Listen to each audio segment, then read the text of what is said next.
Halo semua, kami dari kelompok 5.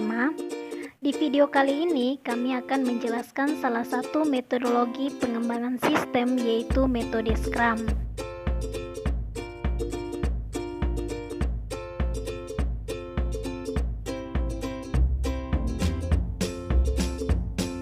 Apa sih metode Scrum?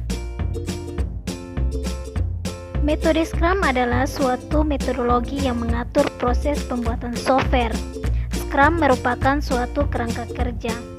Jadi, bukannya menyediakan deskripsi rinci tentang bagaimana segala sesuatu yang harus dilakukan pada proyek seperti diserahkan kepada tim pengembang perangkat lunak pada umumnya. Satuan periode dalam Scrum disebut juga sprint. Tiap perusahaan bisa memiliki lama sprint yang berbeda. Namun umumnya satu sprint itu berlangsung antara 2 hingga 4 minggu. Di setiap sprint berputar satu siklus Scrum dengan semua komponennya, di mana komponen utama Scrum terdiri dari 3 komponen. Yang pertama yaitu rules, yang kedua ceremonies, dan yang ketiga artefak. Kita bisa lihat gambar di sini komponen utama Scrum. Yang pertama rules atau peran dalam Scrum yang terdiri dari 3 subkomponen, yaitu product owner. Pemilik produk atau product owner adalah pihak yang bertanggung jawab atas ROI dari produk. Gagal atau suksesnya sebuah produk di pasar sangat bergantung pada pemilik produk. Yang kedua yaitu Scrum Master. Scrum Master bukanlah pengganti manajer proyek di dalam sebuah tim Scrum. Scrum Master adalah seorang pemimpin yang melayani atau servant leadership. Yang ketiga yaitu Development Team. Tim pengembang adalah sekelompok orang yang bertanggung jawab untuk mengubah produk backlog menjadi sebuah produk yang berpotensi untuk dirilis di setiap akhir sprint.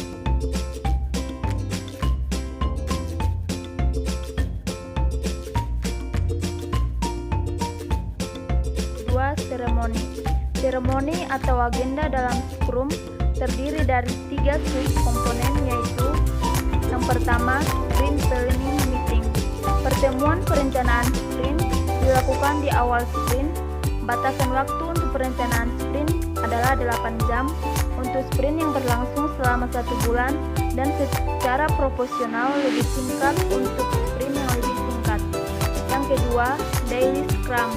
Pertemuan Scrum harian atau daily Scrum dan daily stand-up meeting adalah pertemuan di mana setiap hari tim pengembang bertemu selama 15 menit maksimal. Di dalam pertemuan ini tim pengembang membahas 3 hal, yaitu yang pertama, apa yang telah dilakukan kemarin. Yang kedua, apa yang akan saya kerjakan hari ini. Yang ketiga, apa yang menghambat saya untuk menyelesaikan pekerjaan saya. Yang ketiga, sprint review meeting. Sprint review meeting biasa dibagi menjadi 2 bagian, yaitu yang pertama demo. Demo dilakukan di akhir sprint. Batasan waktu atau time box untuk demo adalah 4 jam untuk sprint yang berlangsung selama 1 bulan, dan secara proporsional lebih singkat untuk sprint yang lebih singkat. Yang keempat, retrospektif. Retrospektif adalah pertemuan yang dilakukan secara demo dan sebelum perencanaan sprint di sprint yang berikutnya. Pertemuan ini memiliki batasan waktu selama 3 jam untuk sprint yang berlangsung selama 1 bulan, dan secara proporsional lebih singkat untuk sprint yang lebih singkat.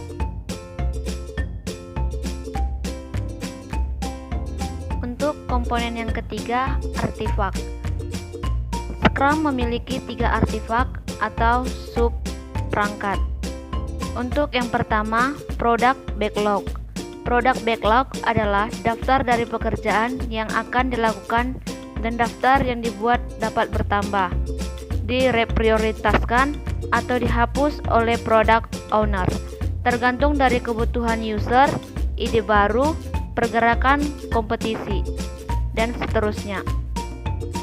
Untuk bagian yang kedua, sprint backlog. Sprint backlog adalah daftar backlog yang diambil dari product backlog dan sudah disepakati oleh tim untuk dikerjakan dan diselesaikan pada suatu sprint. Untuk opsi yang ketiga, bar down chart. Bar down chart adalah representasi grafis dari sisa pekerjaan yang dapat dilakukan dibandingkan dengan sisa waktu yang tersedia. Dan untuk yang selanjutnya, alur kerja Scrum. Alur kerja Scrum akan dimulai dengan product backlog yang telah dibuat dan diurutkan oleh product owner. Dibahas oleh development team bersama dengan Scrum Master. Kemudian pada sprint planning meeting yang diadakan setiap awal sprint, dan dari situ akan dihasilkan sprint backlog. Setelah melakukan sprint backlog, kita akan masuk ke dalam sprint yang telah disepakati, kemudian dikerjakan dan diselesaikan oleh development team dalam satu sprint atau satu iterasi yang lama berkisaran antara 2 hingga 4 minggu. Selama satu iterasi itu pula akan diadakan daily scrum di setiap harinya, yang dimana lamanya maksimal 15 menit per hari. Dan di bagian terakhir sprint akan dihasilkan suatu produk jadi setiap yang dipakai oleh pengguna. Produk ini akan didemokan oleh sprint review meeting yang diadakan di setiap akhir sprint. Dan di bagian akhir sprint akan diadakan sprint retrospective meeting yang hasilnya adalah rencana-rencana perbaikan pada cara tim bekerja yang akan diharapkan dan diterapkan di sprint berikutnya.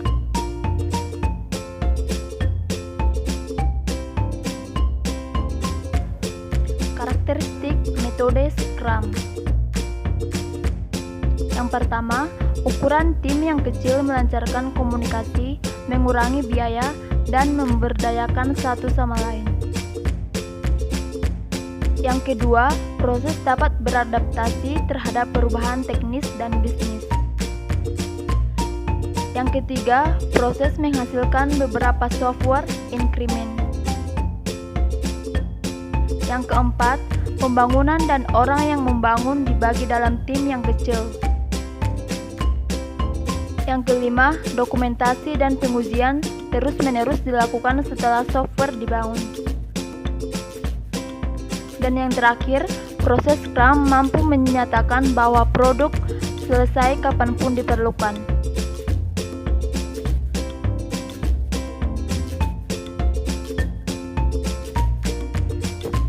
Selanjutnya kita akan masuk ke dalam kelebihan metode Scrum.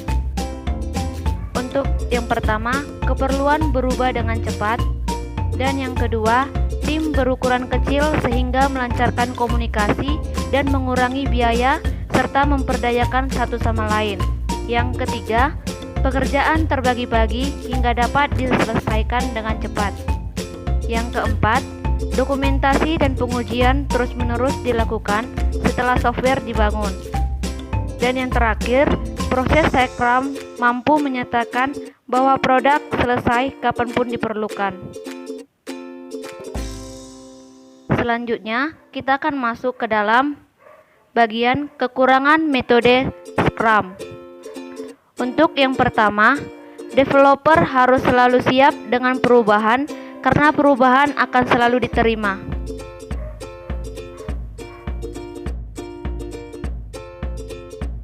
Selanjutnya yaitu penggunaan metode Scrum. Metodologi Scrum tepat digunakan saat kondisi yang pertama, keperluan berubah dengan cepat. Yang kedua, tim programmer sedikit, yaitu 5-9 orang. Yang ketiga, pelanggan tidak terlalu paham dengan apa yang diinginkan.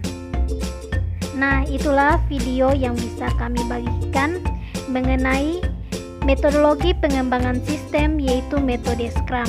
Semoga video ini bisa bermanfaat dan terima kasih.